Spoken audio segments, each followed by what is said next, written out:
விஜயினுடைய அரசியலும் விஜய் முன்னெடுக்கிற விஷயங்களும் வந்து ஓரளவுக்கு அதிமுக ரெப்ளிகேட் பண்ணுற மாதிரி தெரியலையே. அவர் அதிமுக த்ரெட்டாக வரமாட்டார்னு உறுதியாக நம்புறீங்களா? இப்போ விஜயால் நேரடி பாதிப்பு திமுகவுக்கும், அதை விட அதிக பாதிப்பு விடுதலை சிறுத்தைகளுக்கும் நாம் தமிழர் கட்சிக்கும் தான்.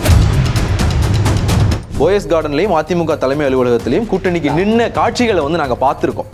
அவங்க வந்து கடைசி நாள் வரைக்கும் நின்றுட்டு அதிமுக வேட்பாளர் பட்டியலை அறிவிச்சதுக்கு பிறகு அவங்க முடிவெடுத்த இதையெல்லாம் நாங்கள் பார்த்துருக்கோம். அதிலிருந்து ஒரு டிராஸ்டிக் சேஞ்ச் ஏன் வந்தது? திமுக தொடங்கப்பட்ட நாளிலிருந்து இன்று வரை கூட்டணி இல்லாமல் ஜெயிச்சதா வரலாறே கிடையாது. ஆனால் அதிமுக பலமுறை அந்த சாதனையை நிகழ்த்தியிருக்கு. இன்னும் கிரவுண்டில் போனீங்கன்னா, களத்தில் பார்த்தீங்கன்னா மக்கள் வந்து அந்த அளவுக்கு கொதிப்பில் இருக்காங்க. எல்லா தரப்பினரும் பாதிக்கப்பட்டிருக்காங்க. இவங்க தான் பாதிக்கப்பட்டிருக்காங்க, இவங்க பாதிப்பு இல்லை, இவங்க செழிப்பாக இருக்காங்கலாம் கிடையாது.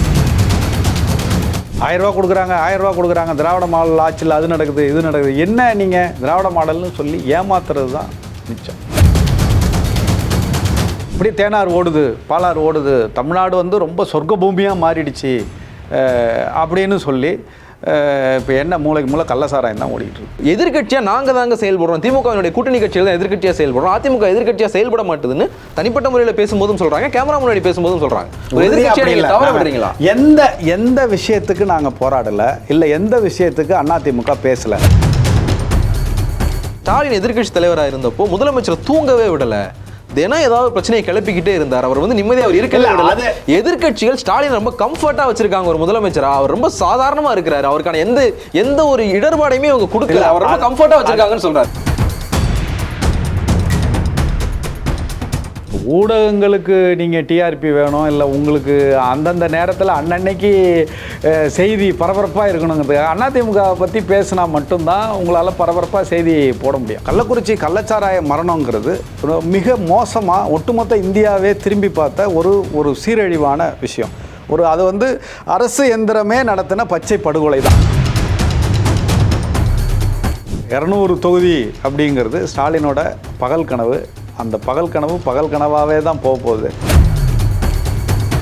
2026 திமுகவை வீட்டுக்கு அனுப்பக்கூடிய சக்தியும் ஆற்றலும் தொண்டர் பலமும் மக்கள் ஆதரவும் பெற்ற ஒரே இயக்கம் அனைத்து இந்திய அண்ணா திமுக மட்டும்தான்.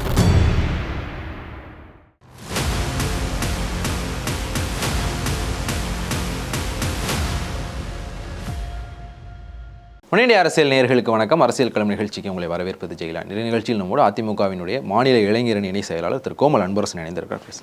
சார் வணக்கம். வணக்கங்க.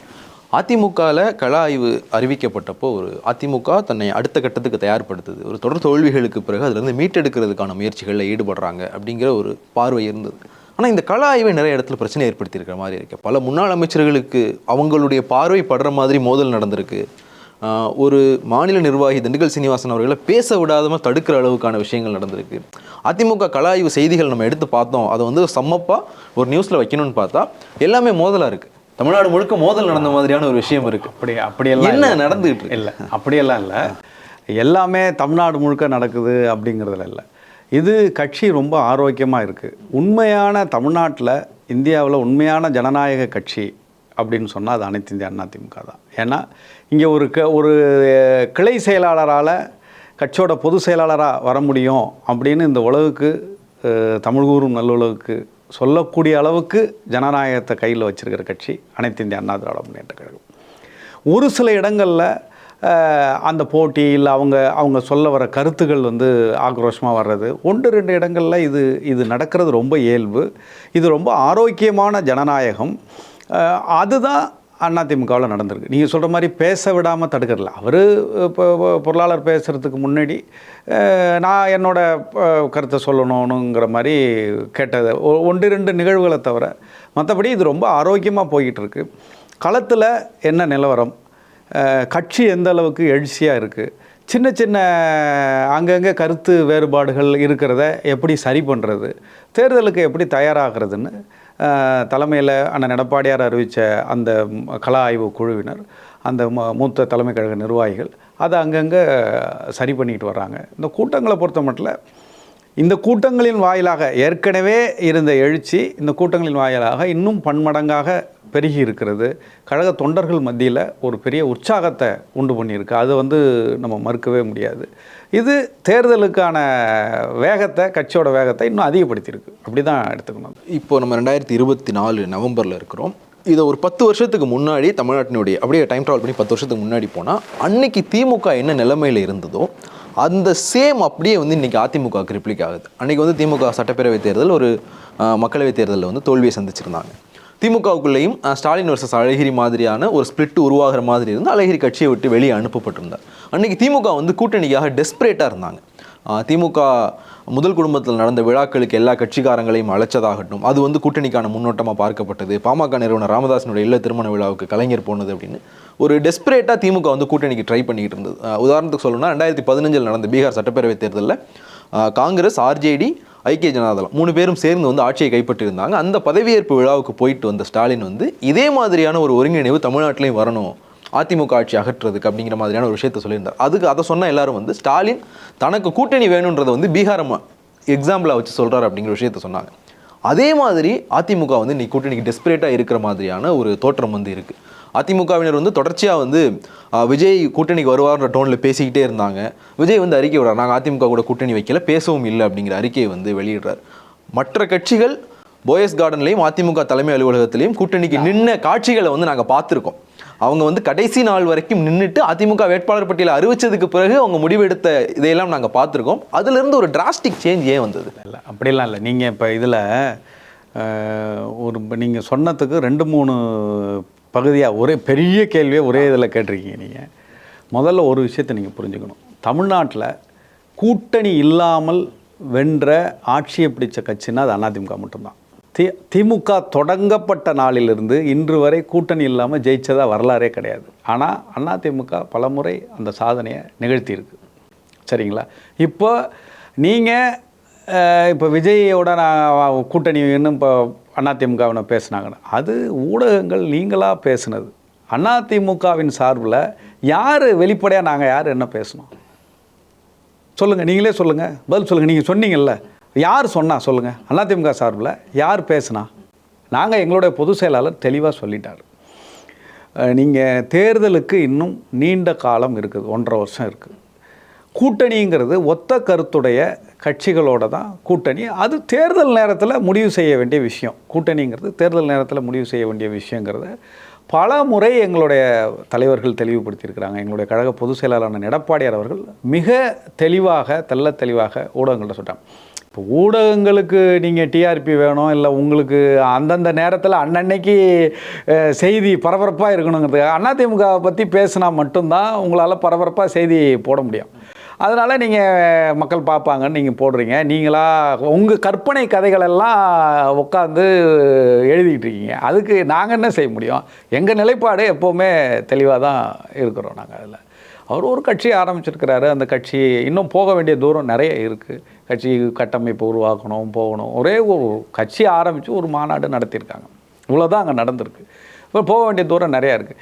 நீங்களாக உங்கள் கற்பனை கதைகள்லாம் பேசியிருந்தீங்கன்னா அதுக்கு நம்ம என்ன செய்ய முடியும்? ஊடகங்கள் டிஆர்பிக்காக இல்லை அன்னைக்கு செய்தியை நகர்த்துறதுக்காக பேசினாலும் அங்கே எதுவும் இல்லாமல் நாங்கள் பேச மாட்டோம் அப்படின்னு இந்த விஷயங்கள் எல்லாம் எனக்கு சொல்லிக் கொடுத்த உங்களுக்கு நல்லா தெரியும். அதனால அங்கே ஏதோ ஒரு விஷயம் இல்லாமல் நாங்கள் அதை பேசியிருக்க மாட்டோம். நீங்கள் அதாவது நீங்கள் உங்களோட கருத்துக்களை கட்சி மேலே ஏற்ற முடியாது. ஒரு அதிமுகங்கிறது ஒரு மிகப்பெரிய மக்கள் இயக்கம், தொண்டர்கள் நிறைஞ்ச இயக்கம், இன்றைக்கும் கட்டுக்கோப்பாக இருக்கிற இயக்கம். இது தேர்தலை சந்திக்கிறது இப்போ நீங்கள் தேர்தல் நீங்களே சொன்னீங்க, தேர்தல் அப்படி ஒரு சூழலில் 10 ஆண்டுகள் இருந்து திமுக ஆட்சிக்கு வர முடியுது. அதுக்கு முன்னாடி இருந்த சூழல் நீங்கள் சொன்ன 2011 சூழல் ரொம்ப மோசமானது.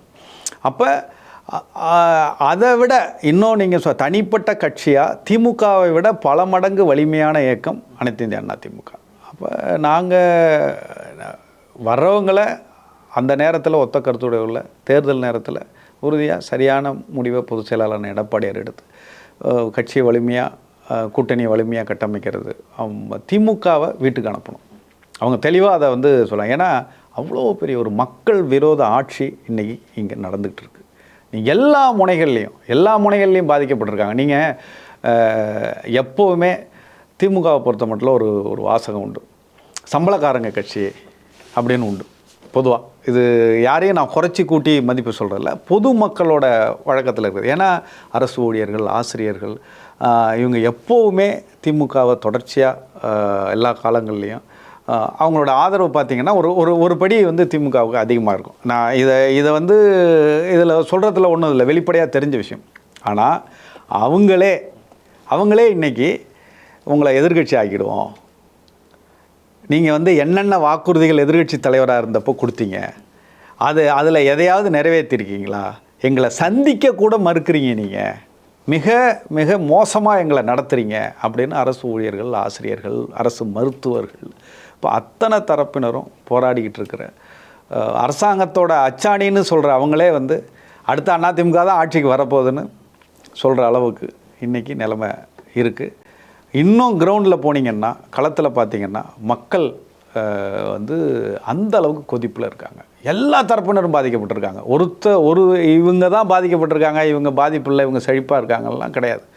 விவசாயிகள்லேருந்து, மாணவர்கள்லேருந்து, மீனவர்கள்லேருந்து, பெண்கள்லேருந்து. இப்போ நீங்கள் கடைசியாக என்ன அஸ்திரத்தை நீங்கள் கையில் எடுக்கிறாங்க? இந்த 1000 ரூபா பணம் அனைத்து மகளிருக்குன்னு சொல்லி ஒரு பச்சை பொய்யை சொல்லி ஆட்சிக்கு வந்தாங்க. அதை கூட நாடாளுமன்ற தேர்தல் வருதுங்கிறதுக்காக தான் அந்த தொகையை அறிவித்தாங்க. அதுவும் வெறுமனே அறிவிக்கலை. இப்போ எங்களுடைய பொதுச் செயலாளர் எடப்பாடி அவர்கள் சட்டசபையில் பலமுறை பேசின பிறகு, நாங்கள் தமிழ்நாடு முழுக்க அதுக்காக போராட்டம் நடத்தின பிறகு 28 மாதங்களுக்கு பிறகு அந்த 1000 ரூபாயை அதுவும் பாதி குடும்பங்களுக்கு கொடுக்குறாங்க. இப்போ என்ன சொல்கிறாரு உதயநிதி, திடீர்னு நாங்கள் வந்து எல்லாருக்கும் மீதி விட்டு போனவங்களுக்கும் கொடுத்துருவோம். இப்போ அவங்க நம்பிக்கிட்டு இருக்கிற கடைசி அஸ்திரமாக நம்பிக்கிட்டு இருக்கிறது, இன்னும் மிச்ச சொச்சம் எதையாவது கொடுத்து எப்படி நாடாளுமன்ற தேர்தலில் ஜெயிலாம் அது மாதிரி சட்டப்பேரவை தேர்தலில் ஜெயிச்சிடலான்னு அவங்க நினைக்கிறாங்க. தமிழ்நாட்டு மக்கள்கிட்ட அது எடுபடாது. ஸ்டாலினோட பகல் கனவு 200 தொகுதி அப்படிங்கிறது ஸ்டாலினோட பகல் கனவு. அந்த பகல் கனவாகவே தான் போகுது. அவங்க எதிர்க்கட்சி ஆகிறது கூட வாய்ப்பு இருக்குமா என்னங்கிறது தெரியல.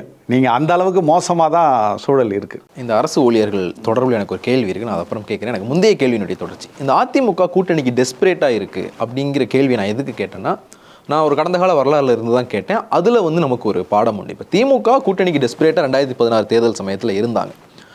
தேமுதிக வரும் அப்படின்னு கடைசி நிமிஷம் வரைக்கும் நம்பிக்கிட்டு இருந்தாங்க. அது களத்தில் எப்படியா எதிரொலிச்சதுன்னா, திமுக தொண்டர்களினுடைய உளவியல்லையே தேமுதிக நம்ம கூட வந்தால் தான் நம்மளால் ஜெயிக்க முடியும் போல அப்படிங்கிற ஒரு எண்ணத்தை அவங்களுக்கு கொடுத்து ஒரு 1% வாக்கில் தான் வந்து திமுக அன்றைக்கி வெற்றியை வந்து பறி கொடுத்தது. அதுக்கு பெரிய காரணமாக சொல்லப்பட்டது, கடைசி வரைக்கும் தேமுதிகவை நம்பிக்கிட்டு இருந்தது. திமுக தொண்டர்கள் நினைக்க ஆரம்பிச்சிட்டாங்க, இந்த கூட்டணி உருவாகினா நம்ம ஜெயிக்க மாட்டோம் அப்படிங்கிற மாதிரி களத்துக்கு போகிறதுக்கு முன்னாடியே நம்ம தோத்துட்டோம் அப்படின்ற மாதிரியான ஒரு மனநிலையை கொடுத்துருச்சு அப்படின்னு. அதிமுக தொடர்ச்சியாக எடப்பாடி பழனிசாமி அவர்கள் சொல்லிக்கிட்டே இருக்கிறார், திமுக கூட்டணி உடஞ்சிரும், திமுக கூட்டணியிலிருந்து நமக்கு வந்து சில கட்சிகள் வருவாங்க அப்படின்றது. இதை வந்து திமுக சார்பாக விவாதங்களில் பேசுகிறவங்க வந்து இதை கிண்டலே பண்ணுறாங்க. அவர் எதுக்கு ஜோசியம் சொல்லிக்கிட்டு இருக்காரு, எங்கள் கூட்டணியில் எல்லாரும் எங்கள் கூட தான் இருக்க போகிறோன்னு சொல்லிட்டாங்க, ஆனால் அவர் வந்து ஜோசியம் சொல்லிக்கிட்டு இருக்காரு அப்படின்னு. இது நம்ம 2024 மக்களவைத் தேர்தலிருந்தே சொல்லிக்கிட்டு இருக்காங்க. 2024 மக்களவைத் தேர்தல் சமயத்தில் அதிமுகவை சேர்ந்த ஒருத்தர்கிட்ட தனிப்பட்ட முறையில் பேசும்போது அவர் சொன்னது, நாங்கள் சும்மா கேமராவுக்கு சொல்லிக்கிட்டு இருக்கோம் கூட்டணி உடஞ்சிரும்னு, அவங்க ஏன் அங்கே விட்டு எங்கள்கிட்ட வரப்போகிறாங்க அப்படின்ற ஒரு விஷயத்த சொல்கிறார். இது மைக்கில் பேசுகிறவங்களுக்கு, ஊடகங்களில் பேசுகிறவங்களுக்கு ஓகே, ஆனால் தொண்டர்களுக்கு அந்த நம்பிக்கை இருக்க தானே செய்யும். அது ஒரு அவநம்பிக்கையாக போனால் களத்தில் அது பாதிப்பு ஏற்படுத்தல. இல்லை அது நீங்கள் ஒரு விஷயம் இல்லை, அதிமுக தொண்டர்களை பொறுத்த மட்டும் நீங்கள் இன்னார் வருவாங்க, இவங்க வந்தால் தான் நம்மளால் ஜெயிக்க முடியும், அது மாதிரி மனநிலை இல்லை. நான் முதலே சொன்னது மாதிரி நாங்கள் முழு வீச்சில் தேர்தலை நோக்கி, சட்டப்பேரவை தேர்தலுக்காக களத்தில் முழு வீச்சில் தயாராகிட்டு இருக்கிறோம். அமைஞ்சால் அது இன்னும் கூடுதல் வெற்றி, இன்னும் பிரம்மாண்ட வெற்றி வருவேன். இல்லைனாலும் அனைத்து இந்திய அதிமுக தனியாக ஒரு தேர்தலை சந்திக்கிற அளவுக்கு சக்தி உள்ள இயக்கமாக தான் இருக்குது. நீங்கள் சொல்கிற மாதிரி அவங்க வருவாங்க இவங்க வருவாங்கன்னு காத்துக்கிட்டு இருக்கிற சூழல் எப்போவுமே அதிமுகவுக்கு இருந்ததில்லை, இப்போவும் இல்லை. நீங்கள் இதை ஏன் நாங்கள் சொல்லலை, பொதுவாக இப்போ இவ்வளோ நாள் பேசாத, இப்போ நீங்கள் நேற்று முந்தா நாள் இவர் பேசியிருக்காரு, சிபிஎம்மோட மாநில செயலாளர் தோழர் திரு பாலகிருஷ்ணன் அவர்கள் பேசியிருக்காங்க. என்ன இவங்க வந்து அப்படியே நாங்கள் அதுக்காக பேசாமல் இருக்க முடியுமா, எந்த வாக்குறுதிகளை நாங்கள் தீர்மானம் நிறைவேற்றி அதாவது இவங்க கூட்டணி தலைவர் பொம்மை முதலமைச்சர் ஸ்டாலின் சொல்கிறாரு, நாங்கள் 99% தேர்தல் வாக்குறுதிகளை நிறைவேற்றிட்டோன்னு. அதே கூட்டணியில் இருக்கிற மார்க்சிஸ்ட் கம்யூனிஸ்ட் கட்சியினுடைய மாநில செயலாளர் தோழர் பாலகிருஷ்ணன் சொல்கிறாரு, நீங்கள் தேர்தல் வாக்குறுதிகளை நிறைவேற்றுங்கன்னு நாங்கள் தீர்மானம் நிறைவேற்றி ஓய்ந்து போய்விட்டோம். இன்னும் நிறைவேற்ற வேண்டிய தேர்தல் வாக்குறுதிகள் அவ்வளவு இருக்குது. நாங்கள் இது எல்லாத்தையும் பார்த்துக்கிட்டு வாய் மூடிக்கிட்டு இருக்கணுங்கிற அவசியம் இல்லை. கூட்டணி இல்லைன்னா திமுகவில் ஜெயிக்க முடியாது சொல்லியிருக்காரா இல்லையா? இவ்வளோ நாள் பேசாதவங்க இப்போ ஏன் பேசுகிறாங்க? இதே இவங்க ஒரு பெரிய எல்லா கூட்டணி கட்சிகளையும் ஒருங்கிணைச்சு ஒரு மாதத்துக்கு முன்னாடி சென்னை ராஜரத்தினம் ஸ்டேடியத்தில் தமிழ்நாடு முழுக்க அந்த கிராம ஊராட்சிகளுக்கு எந்த அளவுக்கு ஒரு பாதிப்பு, நிதி பங்கீடுலேருந்து நிதி பகிர்வுலேருந்து அவங்களுக்கான அதிகாரங்களை பறிக்கிறதுலேருந்து எந்த அளவுக்கு மோசமாக திமுக ஆட்சி செயல்படுது. ஊராட்சி மன்ற தலைவர்கள், ஊராட்சி மன்ற உறுப்பினர்கள், ஊராட்சி மன்ற துணைத் தலைவர், மக்களால் கிராம பஞ்சாயத்துகளை தேர்ந்தெடுக்கப்பட்ட கிராம பஞ்சாயத்துகளை இவங்க எப்படி முடக்கிறாங்கன்னு இவங்க தான் தீர்மானம் நிறைவேற்றினாங்க. திமுகவுடைய கூட்டணி கட்சிகள் ஊடகங்கள். இப்போ என்ன இதில் பெரிய இதுன்னா, நீங்கள் கேட்குறது எல்லாமே ஒரு மாய பிம்பத்தை கட்டி எழுப்புகிறாங்க. அது திமுகவுக்கு எப்போவுமே கைவந்த கலை. அப்படியே தேனார் ஓடுது, பாலாறு ஓடுது, தமிழ்நாடு ரொம்ப சொர்க்க பூமியாக மாறிடுச்சு அப்படின்னு சொல்லி இப்போ என்ன மூளைக்கு மூளை கள்ளசாராயம் தான் ஓடிக்கிட்டு இருக்கு. எங்கே நீங்கள் ஒரு பக்கம் டாஸ்மாக், இப்போ இன்னொரு செய்தி, ஊடகங்கள் பேச வேண்டிய செய்திகளை பேசலை. அதுதான் இப்போ நீங்கள் அதிமுகவை 1000 கேள்வி கேட்குறீங்க. எங்கள் தலைவர்கள் திரும்ப உங்கள்கிட்ட பேசுகிறாங்க, உங்கள்கிட்ட நட்பு ரீதியாக இருக்கிறாங்க. எங்களுடைய பொதுச் செயலாளர் ஒரு எளிய தலைவராக எல்லாரும் அணுகக்கூடிய இடத்துல இருக்கிறதுனால நீங்கள் பேசுகிறீங்க, கேள்விகளை கேட்குறீங்க. ஆனால் திமுக அரசோட அவலங்களை யாருமே சொல்லலையே, பெருசாக பட்டியலிட்டு. எந்த ஊடகங்கள் அதிமுகவில் இன்றைக்கி ஒரு விஷயம் நடந்ததுன்னா உடனே அதை விவாதமாக்குறீங்க, அதை தலைப்பு செய்தி ஆக்குறீங்க, அதை பற்றி பேசுகிறீங்க. ஆனால் இப்போ நீங்களே சொல்கிறீங்க, மாநிலம் முழுக்க கள ஆய்வில் ஒரே பிரச்சனைங்கிறீங்க. 2 இடத்துல 3 இடத்துல ஒரு ஆரோக்கியமாக இருக்கிற கட்சி அதாங்க ஜனநாயகம். நீங்கள் பார்த்துக்கிட்டு இவங்க இப்போ திமுக மாதிரி அப்படியே இப்போ கொத்தடிமைகளாக நீங்கள் இப்போ தாத்தா, அப்பா, பேரன், கொள்ளு பேரன் எல்லாருக்கும் இன்ப நிதி வந்தாலும் எங்கள் தலைவராக்கிட்டு போகணுன்னு கும்பிட்டுக்கிட்டு கும்பிட்டு போட்டுக்கிட்டு இருக்கிற இயக்கம் கிடையாதுல்ல இது. அப்போ இந்த மாதிரியான செய்திகளை, அரசோட பலவீனங்களை, திமுக அரசு தமிழ்நாட்டு மக்களுக்கு இழைத்து வருகிற அநீதிகளை, எல்லா பிரிவினரையும் வாட்டி வதைக்கிற அந்த மோசமான ஆட்சியை, நிர்வாகத்திறனற்ற ஆட்சியை, அதை பற்றி பேசுகிறத, அதை அம்பலப்படுத்த வேண்டிய கடமை ஊடகங்களுக்கு இருக்குது. அதை பெரும்பாலான ஊடகங்கள் செய்ய தவறிட்டுருக்கிறதுனால இந்த பிம்பம் திமுக சூப்பராக இருக்குது, சூப்பராக செய்கிறாங்க. இப்போ நேற்று கூட ஒரு செய்தி கேள்விப்பட்டேன் போன வாரத்தில். அடுத்தது இப்போ வீடு தேடி மது திட்டத்தை அறிமுகப்படுத்த போகிறாங்க, அதுக்கான வேலைகள் வேகமாக நடந்துக்கிட்டு இருக்குது அப்படின்னு ஒரு செய்தி. அதாவது நீங்கள் இப்போ ஸ்விக்கி, சுமோட்டோவில் உணவு இப்போ விநியோகத்துக்கு ஆர்டர் போடுற மாதிரி மது வீடு தேடி வரும். இது எவ்வளோ பெரிய கலாச்சார சீரழிவு. நீங்கள் படிப்படியாக ஒரே கையெழுத்தில் மூடிடுவேன்னு சொன்னாங்க. முதலமைச்சரோட சகோதரி திருமதி கனிமொழி என்ன சொன்னாங்க, எங்கள் அண்ணா ஆட்சிக்கு வந்தால் ஒரே கையெழுத்தில் நாங்கள் மூடிடுவோம், தமிழ்நாட்டில் இளம் விதவைகள் அதிகமாயிட்டாங்கன்னு சொன்னாங்க. புரட்சித் தலைவி அம்மா மூடின 500 கடை, அதுக்கு பிறகு புரட்சி தமிழர் அண்ணன் எடப்பாடியார் மூடின 500 கடை, இந்த 1000 கடையும் வெவ்வேறு வழிகளில் திரும்ப திறந்து, அது இல்லாமல் இன்னும் எவ்வளவு மோசமான முறையில் இந்த டாஸ்மாக் மது விற்பனையை அதிகரிக்க முடியுமோ அதிகரித்தது. அது மட்டும் இல்லை, தமிழ்நாடு முழுக்க நீங்கள் உங்கள் ஊடகத்தின் நீங்கள் உங்கள் நிருபர்களை, செய்தியாளர்களை வச்சு பாருங்கள். ஒரு பக்கம் டாஸ்மாக் விற்பனை, டாஸ்மாக் இது, இன்னொரு பக்கம் திமுகவினரை வைத்து மிகப்பெரிய கள்ளசாராய விற்பனை தமிழ்நாடு முழுக்க நடக்குது. இங்கே எங்கன்னு கிடையாது. அவ்வளவு மோசமான ஒரு ஆட்சி நிர்வாகம். மக்களை பற்றி கவலையே படலை. நீங்கள் அதை விட கொடுமை, காவல் நிலையங்களுக்கு டார்கெட் ஃபிக்ஸ் பண்ணுறாங்க, மந்த்லி டார்கெட் ஃபிக்ஸ் பண்ணி அதை எங்கேருந்து எடுக்க சொல்கிறாங்க தெரியுமா? அந்த மந்த்லி டார்கெட்டை ரோட்டில் போகிறவன் வரவனை பிடிச்சி ஹெல்மெட்டு அது இதுன்னு என்னெல்லாம் நீங்கள் இந்த கோட்டை தாண்டி நிற்கிறான், அது அந்த மாதிரியான ஒழுக்கமான விஷயங்களை, போக்குவரத்து விதிகளை பின்பற்ற வேண்டியது அவசியம்தான், அது இல்லை. ஆனால் வம்படியாக பிடிச்சி இன்றைக்கி கேஸ் போடணும், இவ்வளவு இந்த மாதம் கலெக்ஷன் இவ்வளோ கொடுக்கணுங்கிறதுக்காக பண்ணுறதெல்லாம் கேஸ் டார்கெட் காவல் நிலையங்களுக்கு கொடுக்கப்படுறது வழக்கமான ஒன்று தான். இல்லை, கேஸ் டார்கெட் கொடுக்கப்படுறது வழக்கமான ஒன்றுன்னு நீங்கள் சொல்கிறீங்க. இவங்க ஃபண்டாக இருக்கட்டும் சேர்த்து கொடுத்துட்டாங்கன்னு சொல்லுங்கள். நான் மக்கள்கிட்ட இருந்து நீங்கள் பிடுங்கிறது எப்படின்னு நீங்கள் இப்போ போய் ஒன்றும் இல்லை, இங்கே இப்போ நீங்கள் சென்னையில் இருக்கிற ஆட்டோ ஓட்டுநர்களிடமும் இருசக்கர வாகன ஓட்டிகளிடம் ஒரு 10 சிக்னலில் ஓரமாக நிறுத்தி நீங்கள் கேளுங்க, அவங்க எந்த அளவுக்கு இந்த ஆட்சியை எவ்வளவு மோசமான சர்வாதிகார ஆட்சி, எப்படி மக்கள்கிட்ட இருந்து கசக்கி பிடிகிற ஆட்சின்னு அவங்க சொல்லுவாங்க. அவங்களுக்கு அந்த அளவுக்கு இதெல்லாம் தாங்க ஊடகங்கள் பேசணும். மக்களை நீங்கள் வாட்டி வதைக்கிற விஷயங்களை, மக்களை நேரடியாக பாதிக்கிற விஷயங்களை பேசணுமா வேண்டாமா? 1000 ரூபா கொடுக்குறாங்க, திராவிட மாடல் ஆட்சியில் அது நடக்குது இது நடக்குது. என்ன நீங்கள் திராவிட மாடல்னு சொல்லி ஏமாத்துறது தான் மிச்சம். மக்களை பச்சையாக ஏமாத்துறாங்க. அது நிச்சயமாக 2026 தேர்தலில் எதிரொலிக்கும். தமிழ்நாட்டு மக்களை அவ்வளவு அண்டர் எஸ்டிமேட்டு பண்ணக்கூடாது. திமுக பலமுறை இந்த எதேச்சதிகாரமாக இருந்து தான் அவங்க தோல்வியை சந்திச்சிருக்காங்க. இப்போ நீங்களே சொன்ன 2011 தேர்தலாக இருக்கட்டும், அதுக்கு முன்னாடி 2001 இவங்களோட பிரச்சாரமே அப்படியே திமுக ஆட்சினால சொர்க்கபுரியாக மாறிடுச்சு தமிழ்நாடுன்னு பிரச்சாரம் பண்ணாங்க. தொடரட்டும் இந்த பொற்காலம், அந்த விளம்பரமே அதுதான். தேர்தல் அவங்க விளம்பரமே அதை தான் வச்சு பண்ணாங்க. அதனால் இதெல்லாம் எடுபடாது. நீங்கள் சொன்ன அந்த 2011 2021 ரெண்டுலேயுமே அதிமுக ரொம்ப பலமான கூட்டணி அமைச்சிருந்தது, வலுவான கூட்டணி. வாக்கு வங்கி அடிப்படையிலையும் நெரேட்டிவ் இதுலேயுமே அதிமுக அன்னைக்கு வலுவான கூட்டணி இருந்தது. அதை நீங்களும் மறுக்க மாட்டீங்க. அது இன்னைக்கு இருக்கா அந்த நெரேட்டிவும் அந்த வலுவான கூட்டணி? திரும்ப நீங்க என்ன சுத்தி வந்தாலும் இன்னும் 1.5 ஆண்டுகள் இருக்கு. ஓகே, 1.5 ஆண்டுகள் இருக்கு. கூட்டணி அமைச்சிரோன்றீங்க. நிச்சயமா வரும். நீங்க இந்த முந்தின கேள்விக்கு பதில் சொல்லும்போது ஊடகங்கள் ஏன் சில விஷயங்களை பேச மாட்டீங்க அப்படின்னு சொன்னீங்க. ஆனால் அந்த கேள்வியில அதுக்கு முந்தின பேரா நீங்க சொல்லும்போது, இதை நம்ம டைப் பண்ணோம்னா அதுக்கு முந்தின பேரா தான் இருக்கும். திமுகவினுடைய கூட்டணி கட்சிகள் ஒரு கூட்டம் போடுறாங்க ராஜரத்னம் ஸ்டேடியம்ல. திமுக ஆட்சியில கிராம ஊராட்சிகளுக்கான அதிகாரங்கள் எந்த அளவுக்கு பறிக்கப்பட்டிருக்கு அப்படின்றத இன்னும் திமுக கூட்டணி கட்சிகள் தான் பேசிட்டு இருக்காங்க. இது எதிர்க்கட்சியான அதிமுக பேசியிருக்கணும். இல்ல எதிர்க்கட்சி அதிமுக அதை கோட்டை விட்டுருச்சா? இல்ல இந்த கேள்வி லிஸ்ட்லயே இல்ல, நீங்க எனக்கு கொடுத்துட்டீங்க. இல்ல நான் திரும்ப இப்படி உங்களுக்கு சொல்றேன்.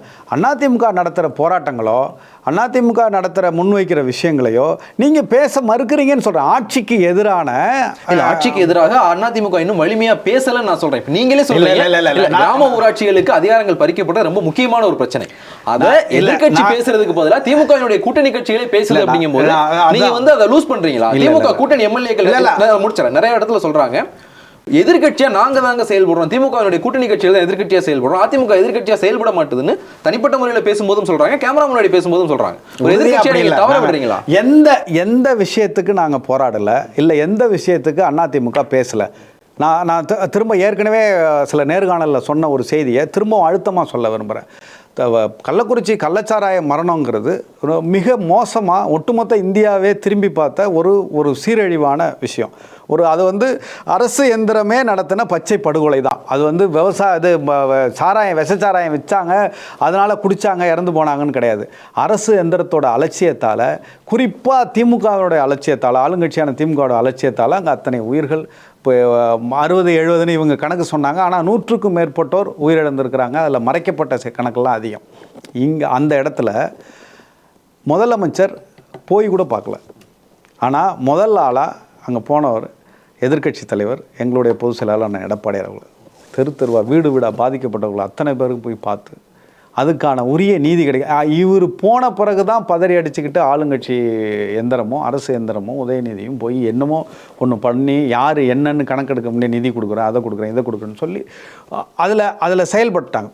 அப்போ நீங்கள் எல்லா வகையிலும் இந்த அரசை செயல்பட வைக்கக்கூடியதாக, இப்போ நாங்கள் ஒரு உதாரணம் சொல்கிறோம். மயிலாடுதுறை அரசு மருத்துவமனையில் போதிய செவிலியர்கள் இல்லை, மருந்துகள் இல்லை, போதிய மருத்துவர்கள் இல்லை. அங்கே இருக்கிற அதிமுகவோட ஆட்சியில் கடந்த 10 ஆண்டுகளில் அங்கே உருவாக்கப்பட்ட அத்தனை வசதிகளையும் செயல்படுத்துறதுக்கு போதுமான கட்டமைப்பு இல்லை அப்படின்னு சொல்லி எங்களுடைய பொதுச் செயலாளரான எடப்பாடியார் அவர்கள் போராட்டம் அறிவிக்கிறாங்க. போராட்டம் அறிவித்த பிறகு தான் உடனடியாக அங்கே மருத்துவமனையை தூய்மைப்படுத்துகிறாங்க. பக்கத்து மருத்துவமனைகள்லேருந்து, அரசு மருத்துவமனையிலேருந்து மருத்துவர்கள், செவிலியர்கள் இவங்களெல்லாம் பணி நியமனம் செய்கிறாங்க. மருந்துகள் இருக்கான்னு பார்த்துக்கிறாங்க. இப்போ ஒவ்வொன்றும் தமிழ்நாடு முழுக்க நாங்கள் நேரடியாக எங்களுடைய ஊருங்கிறனால உங்கள்கிட்ட இதை நான் சொல்கிறேன். இப்போது மற்ற இடங்கள்லையும் தமிழ்நாடு முழுக்க இந்த அரசாங்கத்தை செயல்பட வைக்கிற சக்தியாக, இல்லை அரசுக்கு எதிராக முதல் குரல், அரசு சரியாக தவறாக செய்கிற ஒரு விஷயத்தை முதல்ல குரல் எழுப்பி அதை பொதுமக்களோட கவனத்துக்கு கொண்டு வந்து வலிமையாக அதை எதிர்ப்பை பதிவு பண்ணுறது இன்றைக்கு வரைக்கும் அதிமுக தான் செஞ்சிகிட்ருக்கு, அண்ணன் எடப்பாடியார் தான் செஞ்சிகிட்ருக்காங்க. அது உங்கள் பார்வையில் வேணால் நீங்கள் பகுதியாக பிரித்து பார்க்குறீங்க, இல்லை வந்து சொல்கிறீங்கன்னு கூட எடுத்துகிட்டு போய்க்கலாம். இல்லை, இந்த விவகாரத்தில் ஒரு கடைசி கேள்வி. தூத்துக்குடி சம்பவம், தூத்துக்குடியில் வந்து அதிமுக ஆட்சி காலத்தில் துப்பாக்கி சூடு சம்பவம் நடந்தது. அதை விட அதிக எண்ணிக்கையிலான உயிர்கள் கள்ளக்குறிச்சியில் பறி போயிருக்கு. எண்ணிக்கையை தவிர்த்து பார்த்தா உயிர் தான். அந்த விஷயத்தை ஒரு எதிர்க்கட்சியாக திமுக ஹேண்டில் பண்ண மாதிரி தான் கள்ளக்குறிச்சி விவகாரத்தை அதிமுக ஒரு எதிர்க்கட்சியை ஹேண்டில் பண்ணிச்சா? நான் அந்த ரெண்டு விஷயத்தையும் களத்தில் இருந்து எதிர்கொண்டிருக்கேன்றதுனால நீங்கள் எனக்கு ரெண்டுலேயுமே ஒரு டிராஸ்டிக் டிஃப்ரென்ஸ் தெரிஞ்சது. இல்லை, அதாவது அது அங்கே நடந்த சம்பவமே வேறு. இங்கே இதில் கள்ளக்குறிச்சியை பொறுத்த மட்டும் எங்களுடைய சட்டப்பேரவை உறுப்பினர் சபாநாயகர்கிட்ட பொதுச் செயலாளரோட அனுமதி வாங்கி சபாநாயகர்கிட்ட இந்த சம்பவம் நடப்பதற்கு பல நாட்களுக்கு முன்பே கவன ஈர்ப்பு தீர்மானம் இதை மாதிரி அங்கே கள்ளக்குறிச்சியில் நடக்குது. அப்படி அதாவது நீதிமன்ற வளாகத்திலிருந்து காவல் நிலையத்திலேருந்து கூப்பிடு தூரத்தில் கள்ள சாராயம் விற்கிறாங்க, இதை எடுத்து பேசணும் அப்படின்னு சொல்லி கொடுக்கப்பட்டது உண்மையா இல்லையா? ஊடகங்களில் வந்ததா இல்லையா? எங்களோட சட்டப்பேரவை உறுப்பினர் தான் அதை செஞ்சாங்க. அப்போ அது தொடர்பான அங்கே போய் மாவட்ட காவல்துறை கண்காணிப்பாளரை பார்த்து இது இப்படி நடக்குது. நீங்கள் சொல்கிறதெல்லாம் அந்த சம்பவத்துக்கு முன்னாடி, அந்த சம்பவம் நடந்து ஒரு துர்சம்பவம் நடந்து முடிஞ்சதுக்கு பிறகு ஒரு எதிர்க்கட்சியாக திமுக வந்து தூத்துக்குடி விவகாரத்துக்கு வந்து தினம் போராட்டம் நடத்தினாங்க. ஸ்டாலின் டெய்லி ஒரு இடத்துல கைதாகிட்டு இருந்தார். நீங்கள் அந்த அளவுக்கு வீரியமாக ஒரு உதாரணம் இல்லை, ஒரு மூத்த பத்திரிகையாளர் பேசிகிட்டு இருக்கும்போது சொன்னார், ஸ்டாலின் எதிர்க்கட்சி தலைவராக இருந்தப்போ முதலமைச்சரை தூங்கவே விடலை, தினம் ஏதாவது பிரச்சனையை கிளப்பிக்கிட்டே இருந்தார். அவர் வந்து நிம்மதியாக அவர் இருக்கல. எதிர்க்கட்சிகள் ஸ்டாலின் ரொம்ப கம்ஃபர்ட்டா வச்சிருக்காங்க ஒரு முதலமைச்சரா. அவர் ரொம்ப சாதாரணமா இருக்கிறாரு, அவருக்கான எந்த ஒரு இடர்பாடையுமே அவங்க கொடுக்கல, அவர் ரொம்ப கம்ஃபர்ட்டா வச்சிருக்காங்கன்னு சொல்றாரு. இல்ல, நான் குற்றச்சாட்டாக முன்வைக்கிறேன். இல்ல, நாங்க அரசியல் கட்சியா அதுவும் அதிகாரப்பூர்வ எதிர்க்கட்சியா ஜனநாயகத்துக்கு உட்பட்டு என்னெல்லாம் செய்ய முடியுமோ எல்லாத்தையும் செய்கிறோம். இப்போ நீங்கள் இதிலேயே கேட்க வேண்டியது, சமூக ஆர்வலர்கள் நாங்கள் வந்து ரொம்ப அக்கறையோடு இந்த ஆட்சிக்கு எதிராக பேசுகிறவன் அப்படின்னு சொல்லி பேசின எங்களுடைய அனைத்து இந்திய அதிமுக ஆட்சி, அண்ணன் எடப்பாடியார் ஆட்சி நடந்தப்போ புதுசாக கிளம்பி ஊருக்கு பேசின அந்த சமூக ஆர்வலர்கள்லாம் எங்கே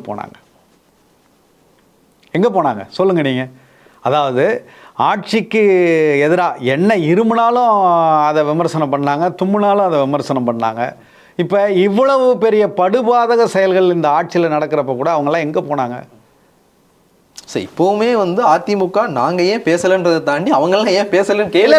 அவங்க பேசலான்னு நாங்கள் சொல்ல, நான் திரும்ப சொல்கிறேன், எந்த பிரச்சனையில் நாங்கள் வந்து செயல்படலை, இல்லை எந்த பிரச்சனையில் பேசலை மக்கள். இல்லை, நீங்கள் பேசலை, அறிக்கை வரல, அந்த மாதிரியான விஷயங்களும் நான் சொல்லவே இல்லை. போராட்டங்களே சொல்கிறேன், களத்தில் போராட்டங்களை, விலைவாசி உயர்வு, பால் விலை உயர்வு, நீங்கள் சொத்து வரியை உயர்த்தினதாக இருக்கட்டும், வீட்டு வரியை உயர்த்தினதாக இருக்கட்டும், இது எல்லாவற்றுக்கும் சிம்பிளாக ஒன்று சொல்கிறேன் சார். சென்னையில் வந்து ஏர் ஷோன்னு ஒன்று நடந்தது. அதில் வந்து ஒரு சரியான ஏற்பாடு இல்லாதனால ஒரு 5 பேர் இறந்து போனாங்க. எதிர்க்கட்சிகள்லாம் வந்து அறிக்கை வெளியிட்டாங்க அதை பற்றி. ஆனால் நான் வந்து இந்த விஷயத்தை எழுதவும் செஞ்சுருந்தேன். இதுவே அதிமுக ஆட்சி காலகட்டத்தில் நடந்து அன்றைக்கி ஸ்டாலின் எதிர்க்கட்சி தலைவராக இருந்திருந்தார்னா இறந்து போன அந்த 5 பேர் வீட்டுக்கும் அவர் நேரில் போயிட்டு நிதியுதவி கொடுத்துட்டு அவங்க வீட்டு வாசலில் நின்று சொல்லியிருப்பார், இது இந்த அரசினுடைய தோல்வின்னு. இதை நீங்கள் பண்ணீங்களா? இல்லை, நீங்கள் நினைக்கிறது மாதிரியான விஷயங்கள் எல்லாத்தையும் ஒரு கட்சி பண்ணணும்னு எதிர்பார்க்க முடியாது. நான் தான் சொல்கிறேன் திரும்பவும், அன்னைக்கு அதில் எங்களுடைய வலிமையான கண்டனத்தை, இது ஒரு மோசமான நிர்வாக தோல்வி, எந்த விதமான முன்னேற்பாடும் இல்லாமல் இவ்வளவு பேர் வந்து கலந்துக்கிட்ட ஒரு நிகழ்ச்சியை ரொம்ப நிர்வாகத்திறனற்ற முறையில் இவங்க கையாண்டிருக்காங்கிறத என்னுடைய பொதுச் செயலாளர் பதிவு பண்ணார். நான் பதிவு பண்ணலன்னு சொல்லலை, ஆனால் அதை ஏன் நீங்கள் களத்துக்கு கொண்டு வரல நான் கேட்கல. அதை தான் நான் திரும்ப சொல்றது தான், ஒரு ஆளும் கட்சியை எதுக்கு நீங்கள் இவ்வளோ கம்ஃபர்ட்டாக வச்சிருக்கிறீங்க? அப்படியெல்லாம் இல்லை, நீங்கள் நினைக்கிற மாதிரி அவங்க ஒன்றும் கம்ஃபர்ட்டாக அவங்கள வச்சிருக்க வேண்டிய அவசியம் இல்லை. நீங்கள் அவங்க கம்ஃபர்ட்டாக இருந்தாங்கன்னா ரொம்ப கம்ஃபர்ட்டாக இருக்கட்டும், 2026 மக்கள் பதில் சொல்லுவாங்க. நாங்கள் வந்து ஒரு எதிர்க்கட்சியாக என்னெல்லாம் செய்யணுமோ அதெல்லாம் செஞ்சுக்கிட்டு தான் இருக்கிறோம். நான் என்ன உங்கள்கிட்ட ஊடகங்கள்கிட்ட வைக்கிற வேண்டுகோள், இல்லை ஊடகங்கள் மேலே வைக்கிற குற்றச்சாட்டுன்னு கூட நீங்கள் வச்சுக்கிங்க. நீங்கள் எல்லாவற்றிற்கும் எல்லாவற்றிற்கும் உலக நியாயம் அத்தனையும் பேசுகிற அந்த கூட்டணியில் இருக்கிற தலைவர்கள், பத்திரிகையாளர்கள், ஊடகங்கள் இதை பற்றி பேசுதான்னு கேளுங்க.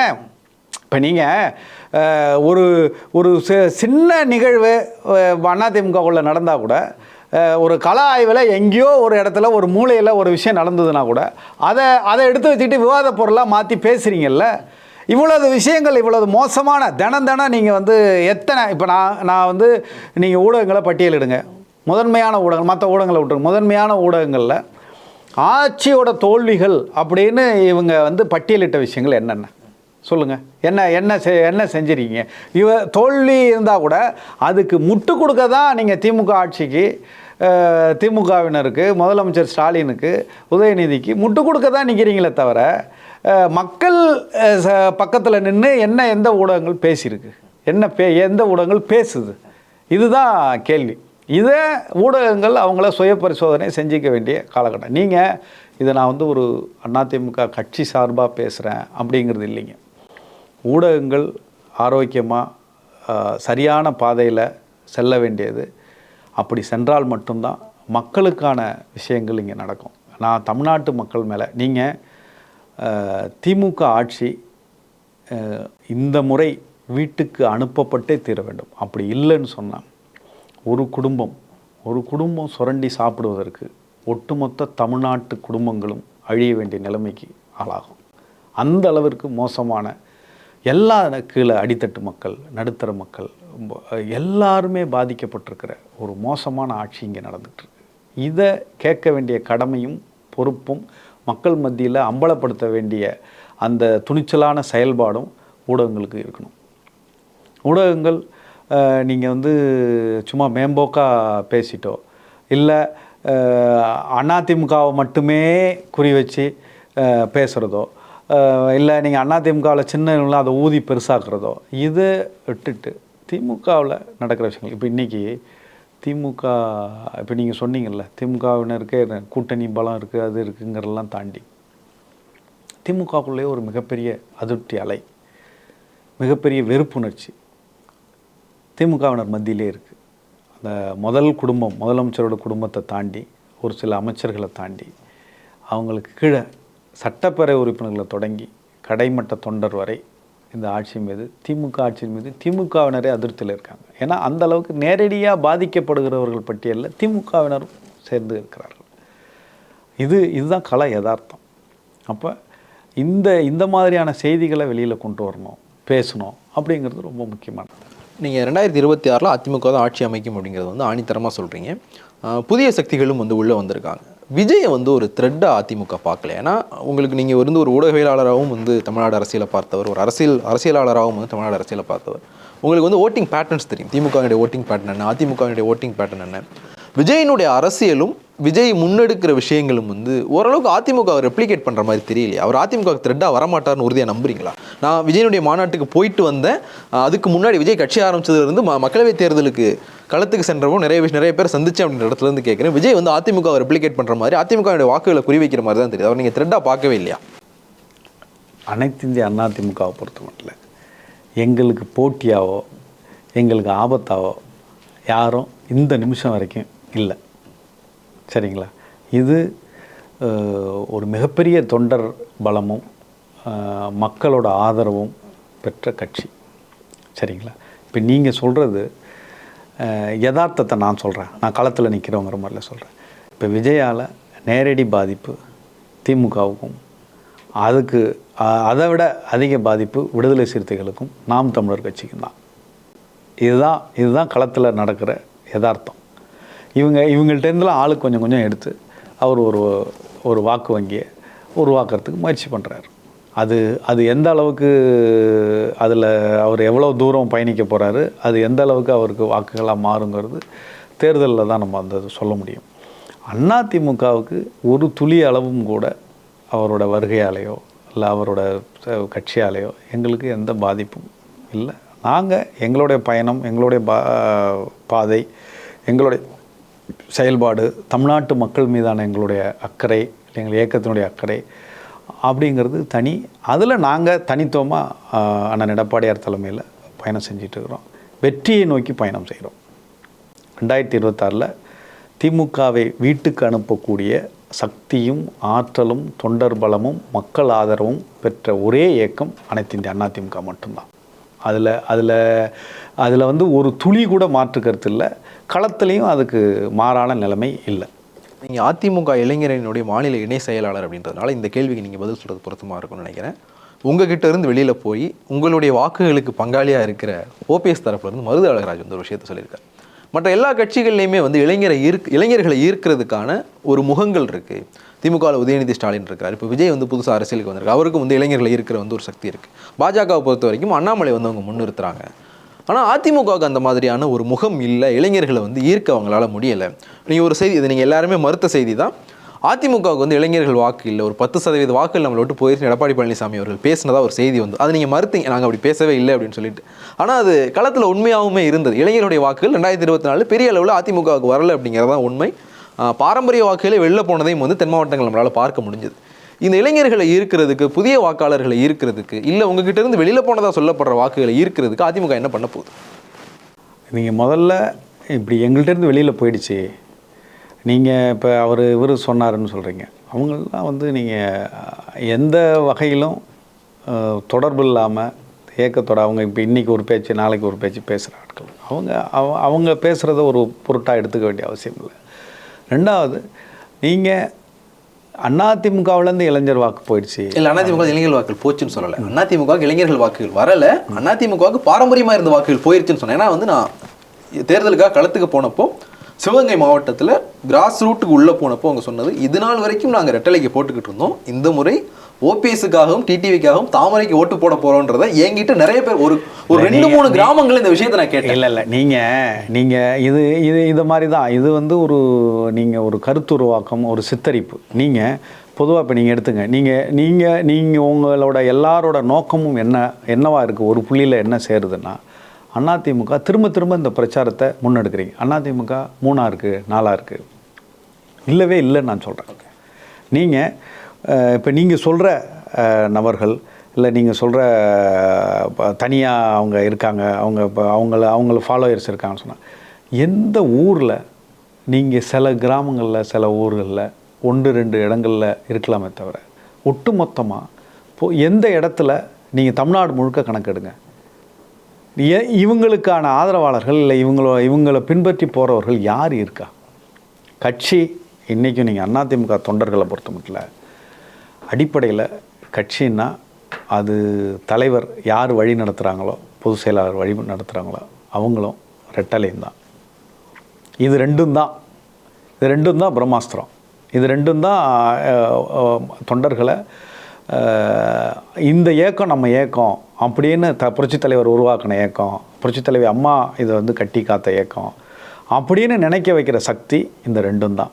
இன்றைக்கி அந்த சக்தி அண்ணன் எடப்பாடியார்கிட்ட அவர் தலைமையில் ஒன்றிணைந்த அதிமுகவா, ஒரே அதிமுகவா இன்றைக்கி இருக்குது. ரெட்டலை எங்கள்கிட்ட தான் இருக்குது. அண்ணன் எடப்பாடியார் தலைவராக இருந்து இந்த இயக்கத்தை வழி நடத்திட்டு போகிறாங்க. இளைஞர் சக்தியை பொறுத்த மட்டும் நீங்கள் அம்மா காலத்தில் இளைஞர் இளம்பெண்கள் பாசறை, இளைஞரணி, இப்போ நீங்கள் இது எல்லாமே களத்தில் நாங்கள் ஆக்டிவாக தான் வச்சுருக்குறோம். எங்களுடைய பூத் கமிட்டி உட்பட இளைஞர்கள் இருக்கிற மற்ற கட்சிகளை இன்னும் திமுகவை விட பூத் கமிட்டியில் கூட இளைஞர்களுக்கு முக்கியத்துவம் கொடுத்து இந்த இயக்கத்தை வழி நடத்திக்கிட்டு இருக்கிறான எடப்பாடியார் அதை செய்யணும்.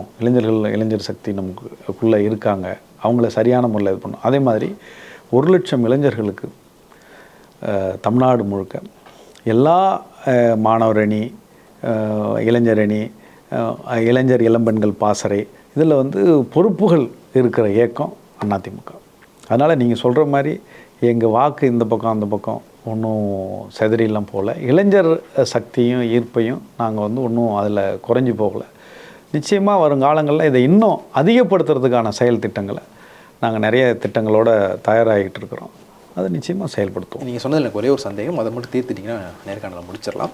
இரட்டை இலை தான் வந்து அதிமுகவினருக்கு வந்து உயிர் நாடி அப்படின்னு நீங்கள் சொன்னீங்க. ராமநாதபுரம் தொகுதியில் ரெட்டலையை தோற்கடிக்கணும்னு ஓபிஎஸ்க்கு வாக்களிச்ச 3,40,000 பேரும் வந்து திமுக காரங்க இல்லை முந்தைய காலங்களில் ரெட்டலைக்கு வாக்களிச்சவங்க தானே. இல்லை நீங்கள் எனக்கு அந்த தொகுதிக்காரனா எனக்கு தெரியல, அவங்க எல்லாம் அதிமுக காரங்க. ஒரு விஷயத்தை நீங்கள் புரிஞ்சுக்கணும், எங்கேயாவது ஒரு இடத்துல ஒரு செலிப்ரிட்டி மாதிரி இருக்கிற ஒருத்தர் ஒரு தேர்தலில் களங்காண்றப்ப அங்கே இருக்கிற கள நிலவரம் கள சூழலை வச்சுக்கிட்டு மொத்தமாக தமிழ்நாட்டுக்கும் இதுதான் நிலவரம். இல்ல, இல்ல, இல்ல. தென் மாவட்டத்துக்கான நிலவரம் சொல்கிறேன்.